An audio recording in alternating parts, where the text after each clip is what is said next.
इस वीडियो में हम जानेंगे लैंडमार्क केसेस ऑन मेहर के बारे में। जो मेहर है उसे डावर के नाम से भी जाना जाता है मुस्लिम्स लॉ में। बहुत ही इंपॉर्टेंट टॉपिक है, इसके केस लॉ सारे मैंने लैंडमार्क केसेस ले रखे हैं। तो ये केस लॉज अगर आप कहीं भी लिख के आएंगे ये पूरे के पूरे नंबर देंगे आपको। बात अब यहाँ पे ये होती है कि ये डावर होता क्या है और मेहर क्या होता है। इसका पहले हम थोड़ा सा बेस आपको बता देते हैं, उसके बाद हम आगे फर्दर केस लॉस पर एंट्री करेंगे। तो जो मेहर होता है वो वाइफ का हक होता है। वाइफ और हस्बैंड की जब शादी होती है निकाह के दौरान, जो वाइफ होती है वो निकाह के दौरान, निकाह के पहले और निकाह के बाद उसका ये हक होता है, वो कभी भी मेहर की डिमांड कर सकती है। निकाह के दौरान वो मेहर डिसाइड कर सकती है, निकाह के बाद वो कभी भी ले सकती है। हस्बैंड की मृत्यु हो जाती है तो मृत्यु के बाद भी वाइफ का ये हक होता है कि वो डावर ले सकती है। वाइफ की भी अगर मृत्यु हो जाती है, मर जाती है वाइफ, तो उनके जो बच्चे होते हैं, उनके जो हायर्स होंगे, वो हस्बैंड से ले सकते हैं उनका मेहर, क्योंकि वो इनका हक है। ये है जनरल रूल इसका। अब आप हम आते हैं, एंट्री लेते हैं केस लॉस पर। तो पहला इसका जो लैंडमार्क केस है वो है मैना बीबी वर्सेस चौधरी वकील अहमद 1924 का केस है। इस केस में जो मैनुद्दीन रहते हैं वो मर जाते हैं अपने पीछे प्रॉपर्टी और अपनी वाइफ को छोड़ करके। अब जो उनके घर वाले होते हैं मैनुद्दीन के हस्बैंड के, यानी हस्बैंड के जो घर वाले होते हैं, वो फाइल करते हैं ये केस कि ये जो प्रॉपर्टी है उसके ऊपर जो पोजीशन है उनकी पत्नी का, उनकी जो विधवा पत्नी है, विडो पत्नी है, उनका जो पोजीशन है उसे हटाया जाए, क्योंकि अब उस प्रॉपर्टी पर हक हमारा है, वो ये कहते हैं। अब जो विधवा है वो ये कहती है कि मेरा जब तक डावर नहीं मिला है तब तक हम इस पर पोजीशन करके रख सकते हैं, क्योंकि डावर हमारा हक है, हमारा डावर दो और ये प्रॉपर्टी लो, वो ये कहती हैं। फिर she continued position of the property as a defendant didn't pay her Dawar, और वो उस प्रॉपर्टी पर पोजीशन अपना बनाई रखती है तब तक के लिए जब तक कि डिफेंडेंट उनको डावर ना दे दे, जो कि सॉरी जो रेस्पोंडेंट है उन्हें डावर ना दे दे। फिर the widow sold the property and the document showed she implied an absolutely right over the property। अब वो क्या करती हैं कि पहले तो अपना प्रॉपर्टी पे हक मांगती हैं, कहती है मेरा ये हक है, मेरा ये पोजीशन है, या तो मेरा डावर दो नहीं तो हम प्रॉपर्टी अपनी लेके रखेंगे। लेकिन वो पोजीशन से ओनरशिप पे उतर आती हैं। वो ये कहती हैं कि अब हम जा रहे हैं इस प्रॉपर्टी को बेचने, और वो बेच भी देती है इस प्रॉपर्टी को, ये कह के कि ये हमारी प्रॉपर्टी है और हमारा एब्सोल्यूट राइट है इस प्रॉपर्टी पर। तो जो रेस्पोंडेंट होते हैं यानी कि हस्बैंड के घर वाले, वो जाते हैं कोर्ट में और ये कहते हैं कि वो कैसे बेच दी, उनके पास तो टाइटल है नहीं, उनके पास तो केवल और केवल पोजीशन का राइट है, तो वो तो बेच नहीं सकती। अब जजमेंट क्या आता है कोर्ट का? कोर्ट का जजमेंट ये आता है, प्रीवी काउंसिल रहती है, ये कहती है कि जो विडो है वो अपना जो प्रॉपर्टी पर पोजेशन है वो पीसफुली और लॉफुली इंजॉय कर सकती है अंटिल द विडो को उसका मेहर न मिल जाए। जब तक कि विडो को उसका मेहर न मिल जाए तब तक उस प्रॉपर्टी पर पोजेशन रख सकती है। लेकिन कोर्ट ये भी कहता है कि विडो के पास कोई राइट नहीं है कि उस प्रॉपर्टी को विडो एलियनेट कर दे, बेच दे, गिफ्ट कर दे, मॉर्टगेज कर दे, लीज कर दे, या कुछ भी करे उस प्रॉपर्टी को, वो ट्रांसफर नहीं कर सकती प्रॉपर्टी को। क्यों? क्योंकि उसका एब्सोल्यूट राइट नहीं है प्रॉपर्टी पर, उसका ओनरशिप नहीं है प्रॉपर्टी पर, केवल और केवल उसका जो राइट है वो पोजीशन का राइट है, इसलिए वो उसको ट्रांसफर नहीं कर सकती, वो किसी को नहीं दे सकती। इस केस में यही कहा गया था, जो कि लैंडमार्क केस है इसका। अब हम आते हैं दूसरे केस पे, जो कि है मोहम्मद अहमद खान वर्सेस साहबानो बेगम का। ये केस है जिसमें साहबानो जो रहती हैं उनको घर से बाहर निकाल दिया जाता है और डाइवोर्स दे दिया जाता है। 1978 का केस है, उनके हस्बैंड जो है उनको डाइवोर्स दे देते हैं और घर से बाहर निकाल देते हैं। तो वो कोर्ट जाती हैं और पिटीशन फाइल करती हैं और कहती हैं कि मुझे चाहिए मेंटेनेंस, क्योंकि हम इतने काबिल नहीं हैं कि हम अपने पैरों पे खड़े हो सके, अब हमको चाहिए मेंटेनेंस, हम पति के टुकड़ों पे पलेंगे। अब जो हर हस्बैंड है, जो उनके हस्बैंड हैं, वो कहते हैं कि हमने तो इन्हें पहले ही डावर का अमाउंट दे रखा है, तो किस बात का ये आ रही हैं मेंटेनेंस लेने हमसे। क्योंकि सीआरपीसी में जो मेंटेनेंस है वो तब दिया जाएगा, मेंटेनेंस तो उनको तब दिया जाता है कि जब जो उनको डावर का अमाउंट ना पे किया जाए। लेकिन हमने तो डावर का अमाउंट पे ही कर रखा है, और मुस्लिम्स लॉ में मेंटेनेंस का कोई प्रोविजन ही नहीं है, मुस्लिम्स लॉ में डावर का प्रोविजन है। तो जब डावर का प्रोविजन है तो मैंने डावर पे कर रखा है, तो सीआरपीसी के थ्रू नहीं आ सकती हमारे पास, ये कहते हैं उनके हस्बैंड। सुप्रीम कोर्ट क्या कहती है? सुप्रीम कोर्ट ये कहती है कि भले ही डावर पे कर दिया जाए हस्बैंड के द्वारा वाइफ को, as a mark of respect pay किया जाता है Dawar. Also, meher is an amount that is payable either at the time of marriage and if not paid then at the time of dissolution of marriage उसको देना पड़ेगा किसी भी condition में. डावर देना ही पड़ेगा, चाहे तो मैरिज के दौरान दे या तो डिसोल्यूशन ऑफ मैरिज के दौरान दे.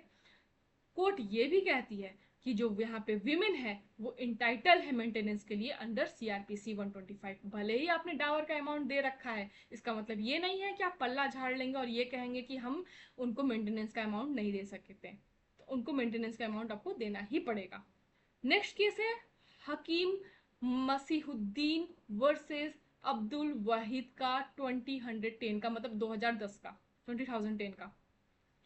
ये जो केस है इसमें इशरत बानो एक दिल्ली में रहने वाले आदमी से शादी करती हैं. दोनों का ही सेकंड मैरिज रहता है. जो इशरत बानो रहती हैं उनकी पहले ही मैरिज से एक लड़की रहती है जो कि एक्सेप्ट कर ली जाती है हस्बैंड के द्वारा. हस्बैंड कहते हैं कि नहीं ठीक है, तुम्हारे पहले मैरिज से भले ही बेटी हो पर हम उसे अपना समझेंगे और हम पाल पोस के बड़ा करेंगे, वो मेरी ही बेटी है. इस तरीके से उसे एक्सेप्ट कर लेते हैं हस्बैंड दूसरी शादी में, और दोनों की ही दूसरी शादी रहती है. जब शादी हो रही होती है उस दौरान जो है वो इशरत बानो डावर उनका फिक्स होता है शादी के दौरान ही 20,000 रुपए कि आप हमें 20,000 रुपए देंगे.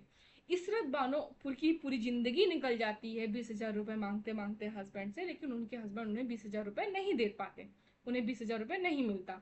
अब हस्बैंड जो इशरत बानो है वो मर भी जाती है 2004 में.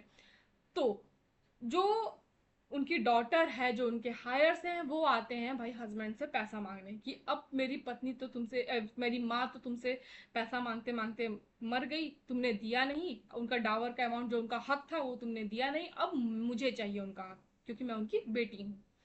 जजमेंट क्या आता है कोर्ट का?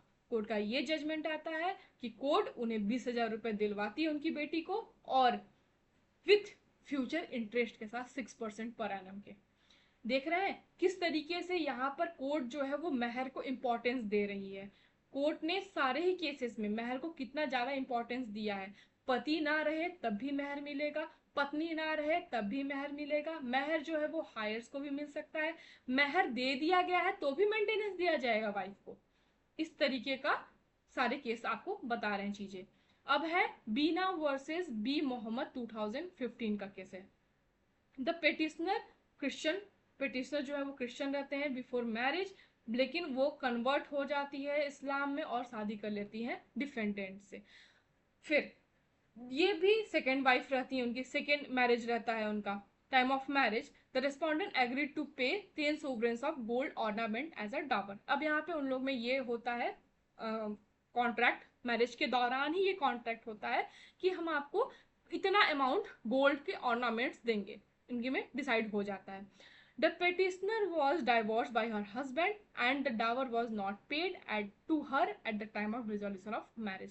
Dissolution of marriage भी हो जाता है पर डावर उनको पे नहीं किया जाता. ये जो गोल्ड उनको डिसाइड करके रखे थे मैरिज के दौरान वो उन्हें नहीं मिलता है. केरला हाई कोर्ट का जजमेंट आता है कि it was the case of prompt dower. जो प्रॉम्प्ट डावर होता है उसमें मैरिज के दौरान पहले से ही डिसाइड हो जाता है, स्पेसिफाइड डावर होता है प्रॉम्प्ट डावर. तो इसमें स्पेसिफाई कर दिया जाता है कि हम आपको इतना पैसा देंगे या इतना गोल्ड, इतनी प्रॉपर्टी, सारी चीजें देंगे. तो जब ये प्रॉम्प्ट डावर का केस है तो जो डिफेंडेंट है वो लाइबल है, उनको पे करना पड़ेगा जब भी उनकी वाइफ डिमांड करे उनको at the time of marriage या डिसोल्यूशन ऑफ मैरिज. किसी भी कंडीशन में कभी भी, रात सुबह दिन, कभी भी अगर वाइफ डिमांड करती है प्रॉम्प्ट डावर का तो हस्बैंड की ये ऑब्लाइज्ड है हस्बैंड कि वो ला करके उसकी डिमांड को फुलफिल करेगा, वो उसे डावर देगा. As the dower was never paid by the defendant, he is held liable to pay the dower which was fixed at the time of marriage. तो जबकि उसने डावर पे नहीं किया था और डिसोल्यूशन ऑफ मैरिज भी हो जाता है, तो यहाँ पे कोर्ट ये कहता है कि आप भाई बंधे हुए हैं, आपने पे तो किया नहीं था, अब भले ही मैरिज डिसॉल्व हो चुका है पर आपको डावर उन्हें पे करना पड़ेगा जो भी फिक्स था पहले से. Our next case is Bano Begum versus Mir on Ali.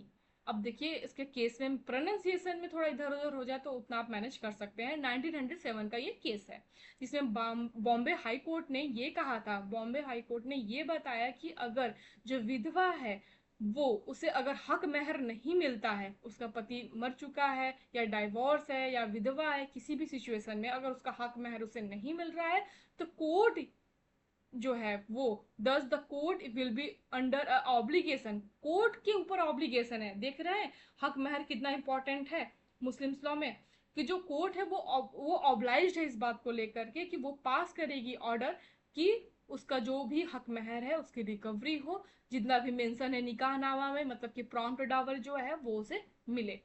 अब लास्ट केस है इसका, विलायत हुसैन वर्सेस अल्लाह राखी, 1880 का केस है।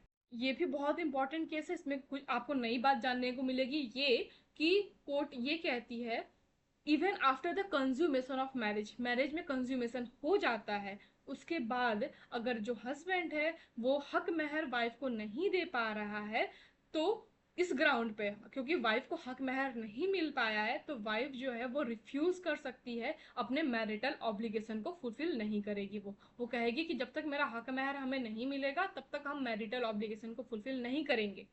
यहाँ तक कि जो हस्बैंड के पास कंजुगल राइट का जो कंजुगल राइट होता है वो हस्बैंड नहीं इन्फोर्स करा सकता वाइफ के अगेंस्ट में, जब तक कि वो महर दे नहीं देता वाइफ को।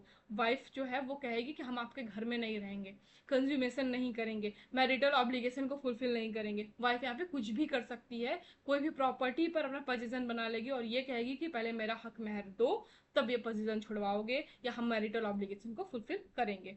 तो ये सारे केसेस थे, जितने भी हमने आपको बताए ये सारे लैंडमार्क केसेस थे इससे रिलेटेड, मेहर से रिलेटेड। और इसके बारे में अगर कोई भी और लैंडमार्क केसेस आता है मेहर से रिलेटेड, तो हम इससे जरूर पार्ट 2 वीडियोज इसका बना देंगे। आपको ये वीडियो कैसा लगा, इसमें कोई भी क्वेश्चन हो, कोई भी क्वेरी हो, प्लीज आप हमें कमेंट सेक्शन में बता सकते हैं।